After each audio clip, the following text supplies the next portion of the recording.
Hello അപ്പോൾ നമ്മളിന്ന് ഉണ്ടാക്കാൻ പോകുന്നത് ഒരു എയർ ഡ്രൈ ക്ലേ ആണ്. അപ്പോൾ നമുക്ക് തുടങ്ങാം. അതിനായിട്ട് മുമ്പ് ചാനൽ ലൈക്ക് ചെയ്യുക, സബ്സ്ക്രൈബ് ചെയ്യുക, സപ്പോർട്ട് ചെയ്യുക. നമ്മൾ ഗിവ് അവേയുടെ കാര്യമൊക്കെ തീരുമാനം ഉറപ്പിച്ചിട്ടില്ല. ഗിവ് അവേയുടെ കാര്യമൊക്കെ ഞാൻ ലാസ്റ്റ് പറയാം കേട്ടോ. അപ്പോൾ നമ്മൾ ഈ പാത്രത്തിലാണ് മൈദ എടുക്കുന്നത്. മൈദ ഈ പാത്രത്തിൽ 2 പ്രാവശ്യം എടുത്തിട്ട് ഒരു പാത്രത്തേക്ക് ഇട്ടിട്ടുണ്ട്. പിന്നെ ആ പാത്രത്തിൽ തന്നെ 2 പ്രാവശ്യം വെള്ളം വെച്ചിട്ടുണ്ട്. പിന്നെ ആവശ്യത്തിന് ഗ്ലൂ വൈറ്റ് ഫെവിക്കോൾ വൈറ്റ് തന്നെ എടുക്കാൻ നോക്കുക കേട്ടോ.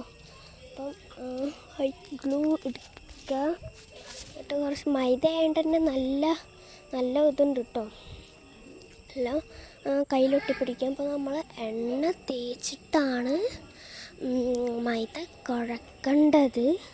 നമുക്കിത് കുറച്ച് പണിയുള്ള ഇതാണ്. കാണും പണിക്കുണ്ടാവും, എന്നാലും നല്ല കുറച്ച് നേരം വേണം, ക്ഷമ ഉണ്ടാവണം. ക്ഷമ ഉണ്ടെങ്കിൽ അത് ഉണ്ടാക്കാൻ പറ്റുള്ളൂ. നമ്മൾ ഉണ്ടാക്കി നല്ല കുഴച്ചെടുക്കണം കേട്ടോ. നല്ല കുഴച്ചെടുക്കുക. അപ്പോൾ തന്നെ നമുക്ക് കയ്യിലൊക്കെ കൊട്ടും. അപ്പോൾ എണ്ണ തേക്ക് കഴിയുമ്പോൾ കുറച്ച് എണ്ണ വെച്ചാൽ മതി കേട്ടോ. പിന്നെ അതിൽ 1 ടീസ്പൂൺ എണ്ണ ഒഴിക്കാൻ മറക്കല്ലേ, ഞാൻ പറയാൻ മറന്നതാണ്. പിന്നെ വെള്ളത്തിൻ്റെ അളവ് ചിലപ്പോൾ കൂടുകയും ചെയ്യും കുറവും ചെയ്യും. കുറഞ്ഞ കുറച്ച് വെള്ളം ഒഴിക്കുക, അല്ലെങ്കിൽ മൈദ കുറച്ച് കൂടുതലിട്ട് കൊടുക്കുക കേട്ടോ.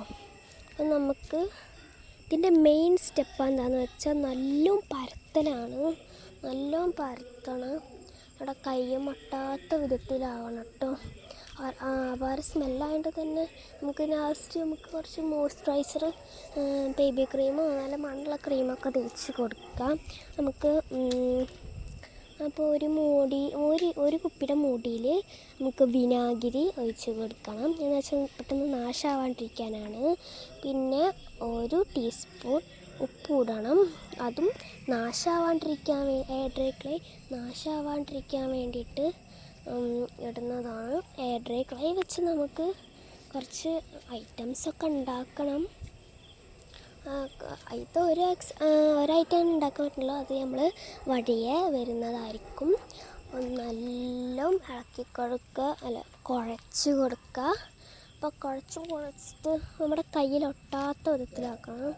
നമ്മൾ എണ്ണ കുറച്ച് കയ്യിൽ തടവിയിട്ട് വേണം മിക്സ് ചെയ്യാൻ, അല്ലെങ്കിൽ നമ്മുടെ കയ്യുമ്പോൾ ഫുള്ള് ആവും കേട്ടോ. നമ്മൾ ഗിവ് അവേയുടെ കാര്യം പറഞ്ഞിട്ടുണ്ടായിരുന്നു. ഗിവ് അവേ നമ്മൾ ചെയ്യാൻ തീരുമാനിച്ചിട്ടില്ല. അപ്പം നിങ്ങൾ ലൈക്ക് ചെയ്യണം, സബ്സ്ക്രൈബ് ചെയ്യണം, എന്തിനൊക്കെ കമൻറ്റ് ചെയ്യണം. നമ്മുടെ സബ്സ്ക്രൈബേഴ്സ് കുറവാണ്, നിങ്ങൾ സപ്പോർട്ട് ചെയ്യുക. അപ്പം ഞാൻ ഗിവ് അവേ ചെയ്യുന്നതായിരിക്കും കേട്ടോ. അപ്പം നമ്മുടെ home made air dry clay നമ്മൾ ഉണ്ടാക്കി കഴിയാറായിട്ടുണ്ട്. അപ്പോൾ കഴിഞ്ഞു. അപ്പം നല്ല സോഫ്റ്റായിട്ട് പരത്തണം, കൈ പിടിക്കാത്ത വിധത്തിലാവണം. നമ്മുടെ സോഫ്റ്റ് എയർ ഡ്രൈ ക്ലേ ഇവിടെ സെറ്റായിട്ടുണ്ട്. ലൈക്ക് ചെയ്യുക, ഷെയർ ചെയ്യുക.